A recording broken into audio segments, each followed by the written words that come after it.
That's the popcorn bucket. Hey guys, this is Chris from Deus Ex Machina, and if you remember, I once did a review on Alien Covenant many years ago. It's actually got a lot of views. It's one of my most viewed videos, and now I'm back to do a review for Alien Romulus.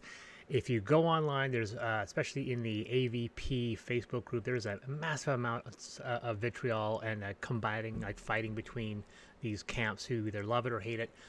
I'm here to tell you that I love it. I thought it was a great movie, and I'm here to talk about what I like and what I didn't like in various levels of a spoiler. And the initial non-spoiler review, I'm giving it an 8 out of 10. I think it's really, really good. Where does it stand in the echelon? I don't have one of those tier maps to show you, but I will say that recently, I've been reanalyzing Alien, especially with James Cameron's amazing 4K, and I've kind of made them tied. I think they're equally good in many ways. And in some ways, I actually think Aliens may actually have edged it. For the longest time, Alien was number one. But I think recently, Aliens might be edging it just through reanalysis. I am older, so I have a nostalgic love for the other sequels. I actually really love Prometheus. I'm one of those people who that thought it was a really really good idea. It was a good story, great visual effects, very well made. So normally I would probably put it at 3, and so Alien Romulus would be falling underneath that to 4. The issue is that I have a admitted biased nostalgic love for the other 2 Alien films that came out after Alien 3 and Alien Resurrection. So much so that it's hard for me to detach that nostalgic love. But when you really look at it and you analyze it on its own levels, it's hard for me to put Alien Romulus below Alien 3. I loved Alien 3 when I saw it. I still think it's underappreciated. I fully admit it is a deeply flawed movie in a lot of ways. And if I was letting myself be accepted by that bias of loving Alien 3, Alien 3 would be above Romulus, and Romulus would get bumped down to 5. But unfortunately, or at least fortunately for me, I can kind of detach myself. And I've been very critical of people in the industry that can't detach themselves from that nostalgic bias. These are people who still love the 84 Dune, even though the new Dune is vastly superior in every way, but they can't get around their nostalgic love, their childhood love for these old films, no matter how flawed that they were. I am not a fan of the AVP films, even the one that's considered the good one, which is Paul Anderson's version. I'm not a fan of that. I dislike Alien Covenant for numerous reasons, which I will go into. I feel that there are 2 tiers of Alien films, and you can look at it in the same way you look at Rotten Tomatoes. You've got the Alien movies that are certified fresh, the good ones, and then you have the ones which are rotten. They're not good. Various levels of quality, but they're not good. And through a lot of personal soul searching, it seems clear to me that the bottom tier is Alien Covenant, the 2 AVP films, Alien Resurrection, and Alien 3 is kind of on that cusp. I have to put it in the certified fresh, into the good range, and so it's that upper echelon where we put Alien Romulus. So that's my completely spoiler-free review. I don't want to go into details of anything. That is my green review, 8 out of 10. If you're a fan of the Alien series, I think you should go see it. I think it's a good movie. It's very entertaining. Music is good. Visual effects are fantastic. I was amazed at the level of practical effects. There's still a lot of CG, of course, which is fine because that's what you expect. But I was impressed even with certain effects, which I thought that had to be a physical effect. I had to be a digital effect, and I found out later that it wasn't. And so, yeah, this film is one of the best looking in the series.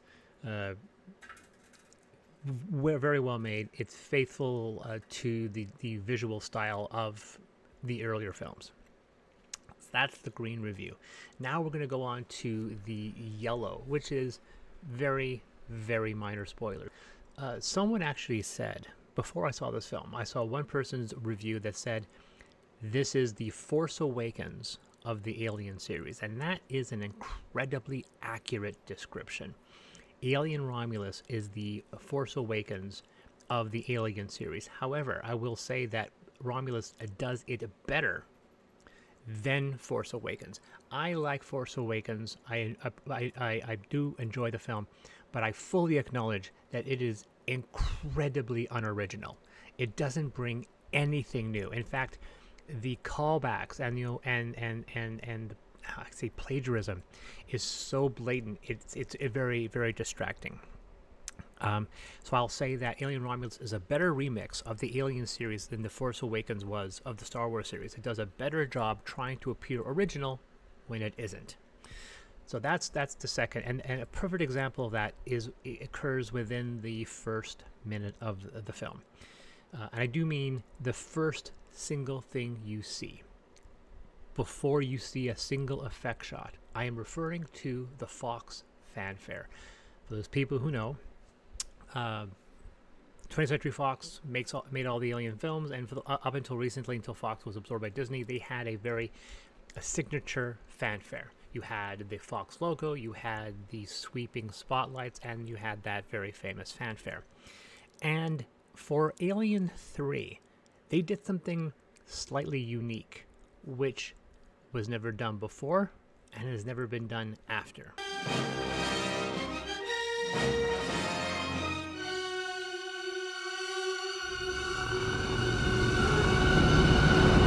So that's a very creepy opening. And if you can believe it, Alien Romulus opens with that exact same opening. The same long tone as Alien 3. So that tells you what you're getting into. This is a nostalgic trip. This is a best of the Alien series. And you may think this is a love letter to Alien and Aliens. No. The first 5 films from Alien, Aliens, Alien 3, and Alien Resurrection, and Prometheus are all referenced at some point in this film. In many ways, it does a kind of a better job, once again, paying homage without it being a direct ripoff. So you don't see a Starkiller base. It's not like a complete photocopy of this plot point, but there are certain moments when I went, oh my god, that reminds me of Alien Resurrection. You get the opening fanfare, and the first thing you see is a wonderful, complete, dead, silent opening. You can hear a pin drop. There's no sound. And it's a slow pan on this, what I think is an automated drone, this drone spacecraft. As it approaches the wreck of the Nostromo. This movie is set 20 years after the events of Alien, which means about 30 years before the events of Aliens. And in order to create an alien infestation, they need an alien from somewhere. Since they can't take it from LV-426 because that colony doesn't exist yet, the outbreak hasn't occurred yet, they instead pull it from the Nostromo. So you're probably thinking, how? What Alien Romulus implies is that big chap, which is the nickname they gave the alien from the first film, survived Ripley blowing it out of the airlock and then subsequently igniting it with these engines. Somehow it survived. Now, in the movie, you do see its body being blown outward, but the implication was it got incinerated because it was hit with this engine blast. Now, I know that the visual effect of the engine blast was lights with water, so you can imply that this engine blast it has the kinetic force, but not necessarily the heat.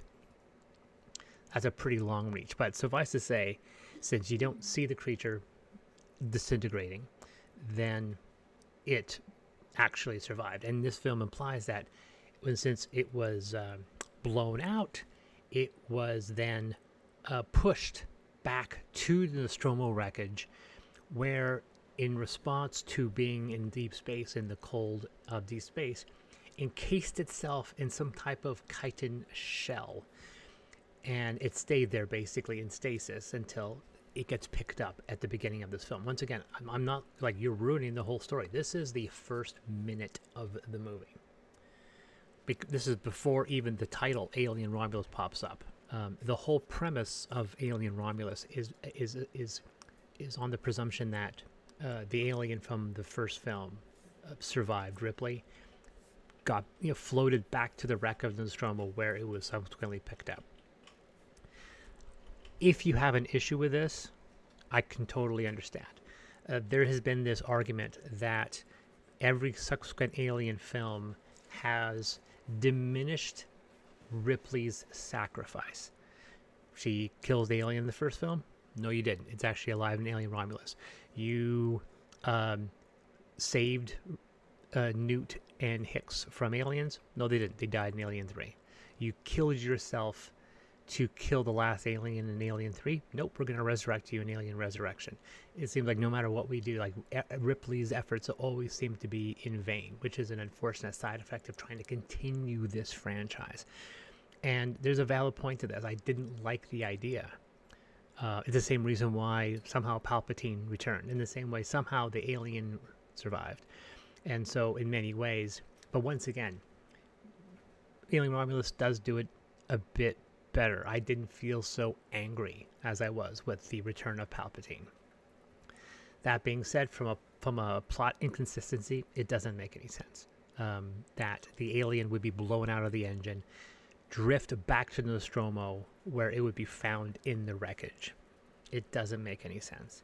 Somehow Ripley blew this thing out of the airlock. It floated back to the Nostromo, where it was found. Now, if you look at it, you'll know that that's kind of BS. It can't do that because A, when it's blown out of the engines, it's pointed the wrong way. And this is something a lot of people may not have noticed.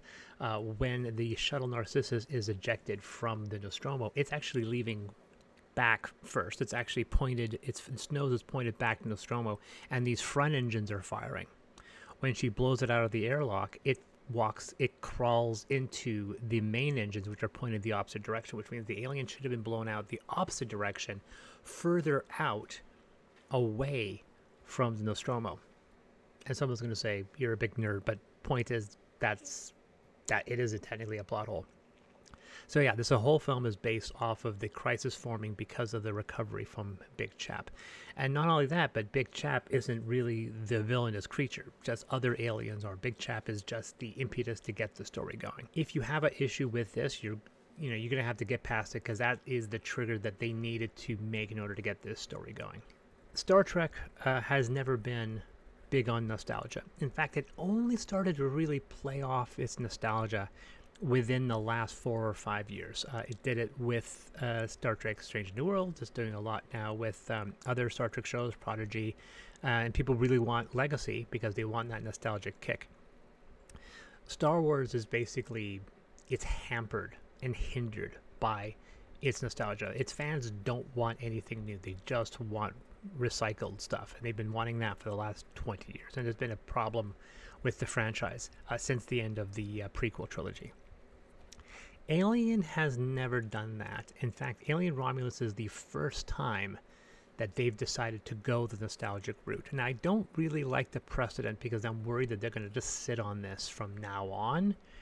The Alien series has always been something that it took pride in its unique vision.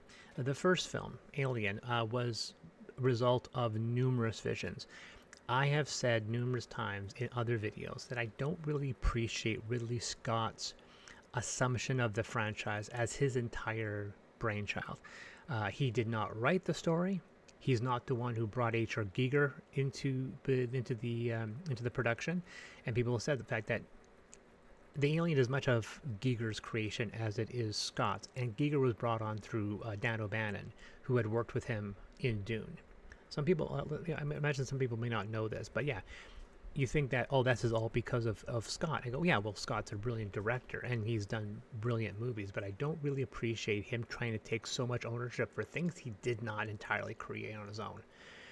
Alien was a result of geniuses: Ron Cobb, Chris Foss, Dan O'Bannon, Ron Shusett, Jerry Goldsmith, H.R. Giger, and Ridley Scott, and then the actors as well. This is a combination of things. I don't really appreciate that Ridley Scott is now considered the shepherd and the owner of the Alien franchise. I don't like the fact that now his he's being put in control of the whole franchise, considering I don't really like his ideas when it comes to applying it to the franchise. Brandywine brings in James Cameron, and James Cameron brings a brand new vision with new ideas, new characters, and creates an absolute masterpiece. But he does not replicate what Ridley Scott did, and there was stress and tension on the set because James Cameron was doing his own thing. And if you ever saw the production history of Alien 3, you would know how much turmoil that production went through in order to create that unique vision. Remember, they were going to give this film to a guy named Vincent Ward, who was going to create a wooden planet with an atmosphere that's only a few meters high. Like, it was so bizarre and weird. And Brandywine was really into that. They wanted something weird, and we got a film that was a hodgepodge of different ideas. You still had David Fincher, you still had this gothic planet, the Elia Goldenthal's very mysterious music.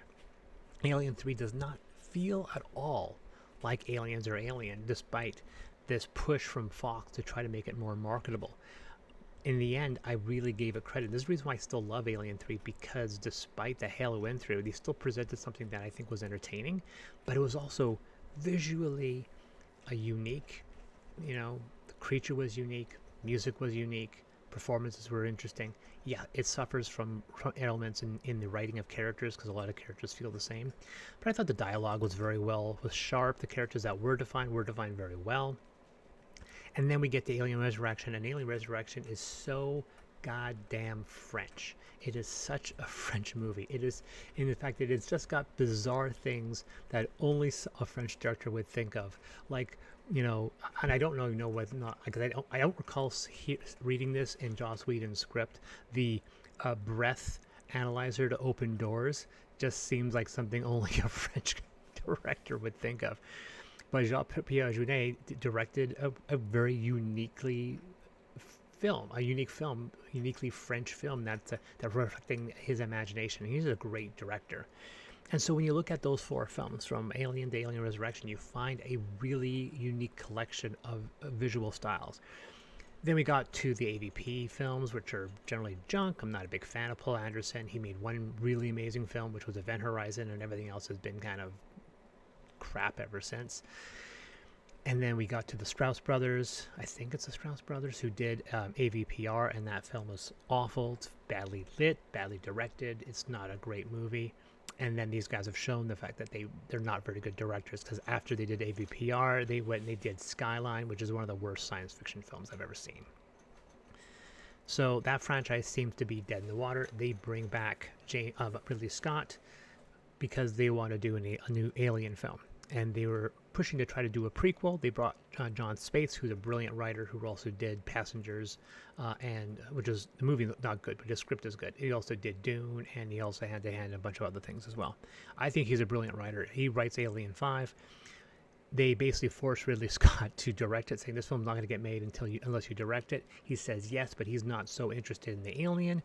They bring on Damon Lindelof, who basically pitches to Ridley Scott the idea of detaching Prometheus from the Alien franchise and creating a new mythology using the DNA from the Alien franchise, but making something entirely new.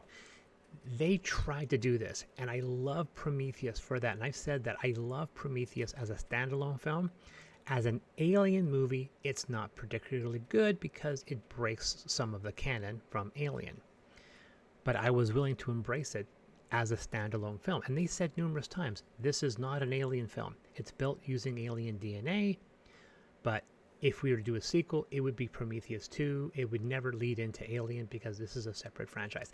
They tried telling people this for months, and stupid critics and stupid video people kept on saying, oh no, it's an Alien film, even when they were told, no, it's not.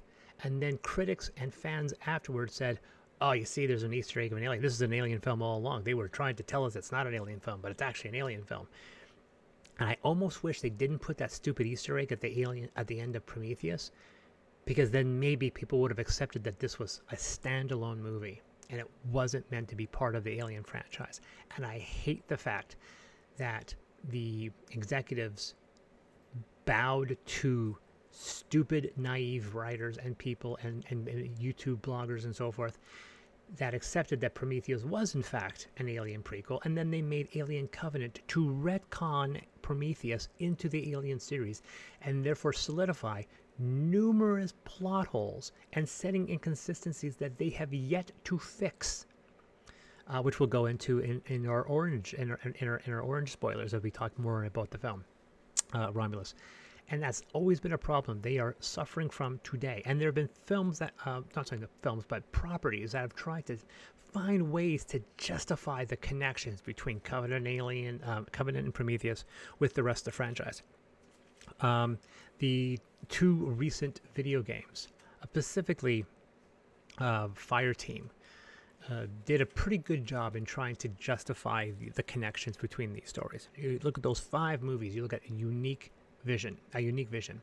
Alien Romulus does not have that. It has a wonderful look, but at no point watching that film did I feel that this was a unique vision from a new director. That being said, it does do a lot of things that really, like, it's got one of the best chestburster sequences. It's got some of the best alien sequences. It's got some of the best uses of alien blood.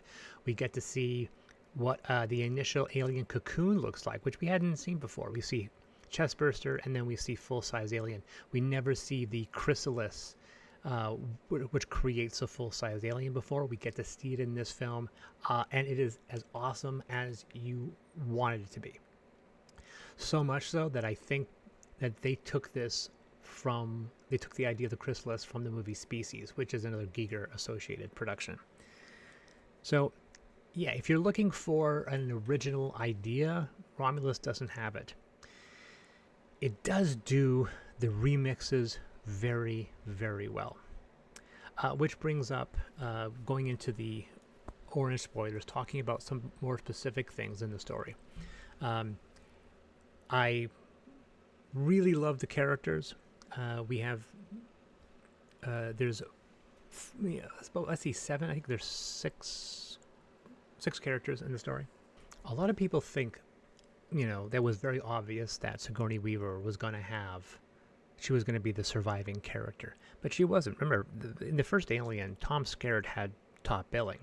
In fact, for the first 20 to 30 minutes of the film, you think he's the main character. He's the one making all the decisions. He's the one going to the ship. He's the one in the laboratory. It's only until after his death that you start to realize the main character is the person that we're meant to be following is Ripley, Sigourney Weaver. Until that happens, we don't really know. Every other actor in that film had done previous work. Sigourney Weaver was the unknown. Everyone else was established in some way. Some of them several movies. I think of a film recently that's really, really good called Underwater, and I don't want to go into details on that film. But who you think is going to survive is not the person that you think survives. The people who make it through the end are not the people you expect.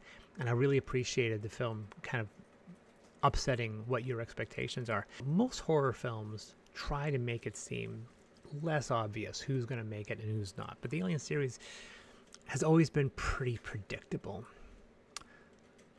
And when I went into Romulus, I was trying to tell myself to not predict who was going to go and when.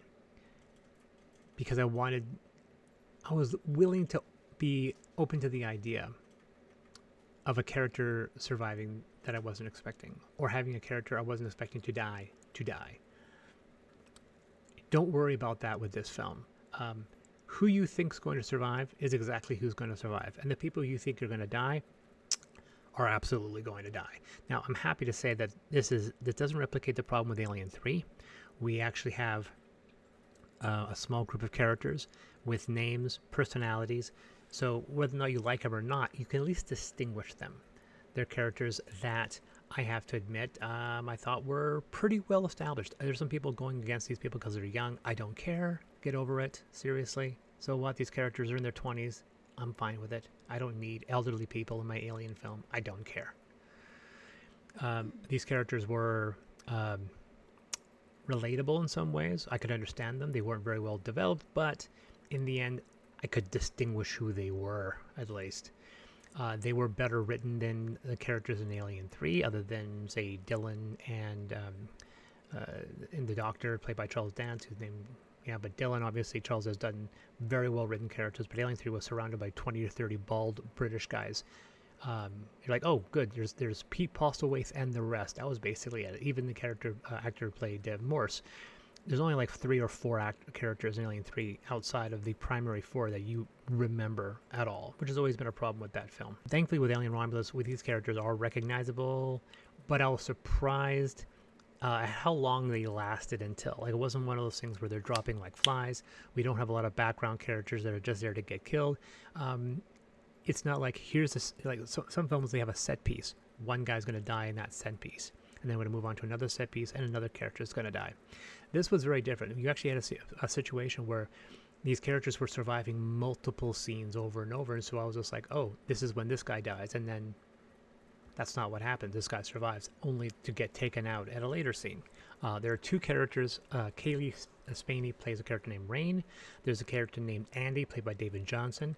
These 2 characters are the ones that are well written, well developed, and people have said that David Johnson, who played the synthetic Andy, is the standout. That's 100% true. Like, everyone said he's the best character, and he is.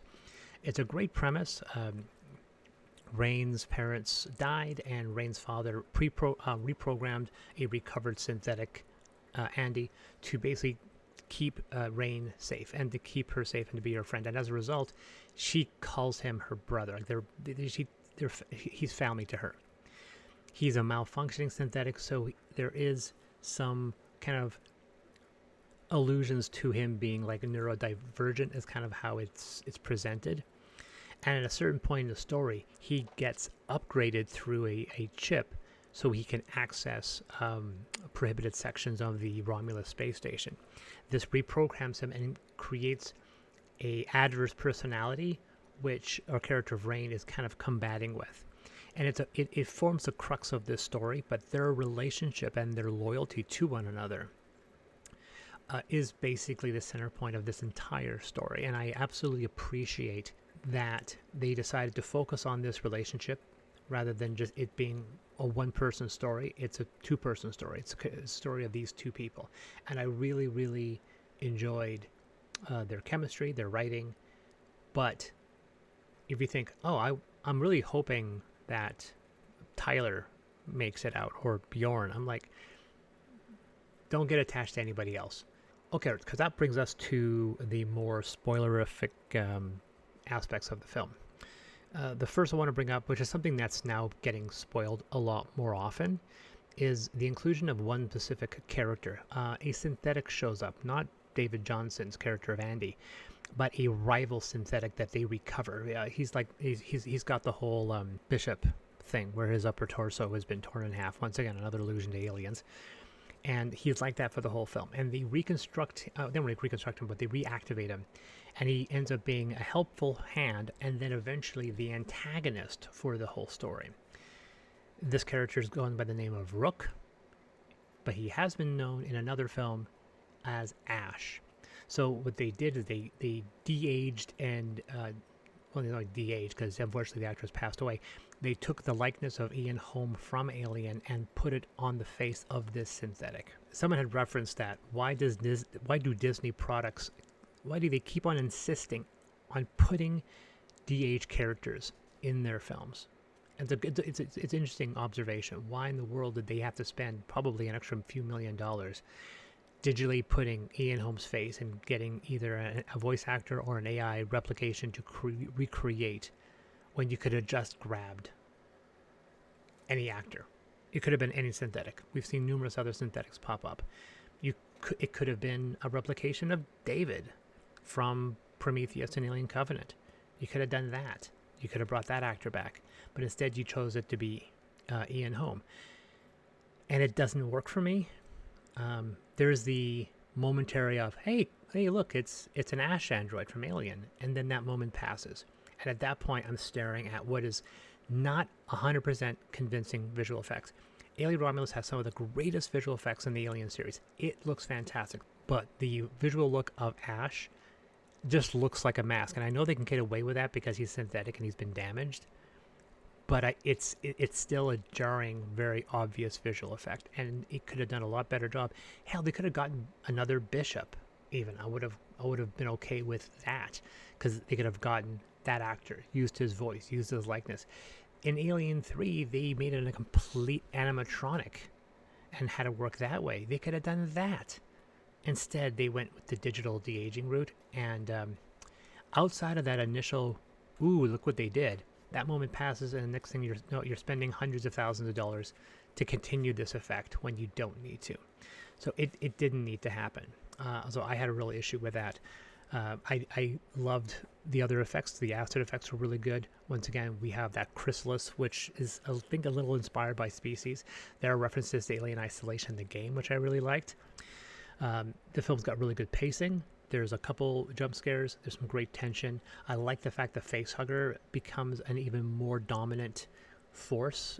You see them as much, if not more, than you see the aliens, which I thought was very interesting. But I'm going to bring up a couple more issues about the story. I've mentioned how it doesn't really make sense that Big Chap was the impetus, but I do know if they want to set this story 20 years after Alien, that this is the only way they could do it, because that's the only place where there's an alien that they can recover. And they take this thing to Romulus Station, and they extract the Prometheus fluid from it, which is the fluid from Prometheus. Shocking. And then they use that to try to create some kind of serum that can make humans invulnerable to the harshness of space, which I feel is a better justification for the corporation's motivations than just, let's get the alien for the bioweapons division. That's always been the excuse. They did that in Alien, they did that in Aliens. Alien Resurrection, they just said all the benefits once we've tamed it. I'm like, whatever, that's pretty vague. And I appreciated the fact that they seem to have a more logical motivation in this film, because they wanted that fluid, that fluid they extracted from the alien, which they can use to hopefully make humans invulnerable and immortal. And of course, it doesn't work out very well, and there's some wonderful visual effects and a very upsetting climax that is the resulting of that. But here's the thing that gets me a little confused. According to Alien Covenant, the alien that we know was created by David, which of course is the plot hole, because the ship in Alien appears to have been thousands of years old when it crashed, so it doesn't make a lot of sense why there are eggs that create aliens if David made the alien only a couple decades earlier. And in Alien Romulus, they have created facehuggers, which means they've created aliens. How did they make them?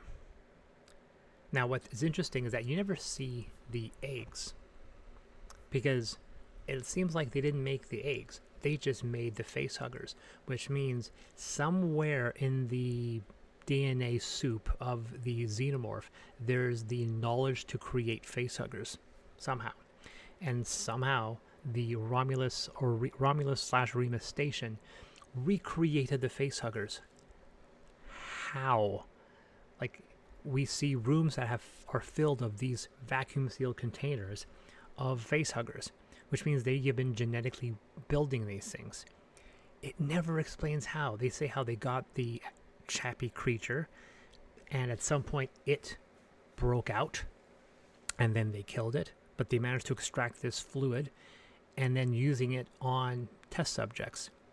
But at some point they were able to recreate the facehuggers.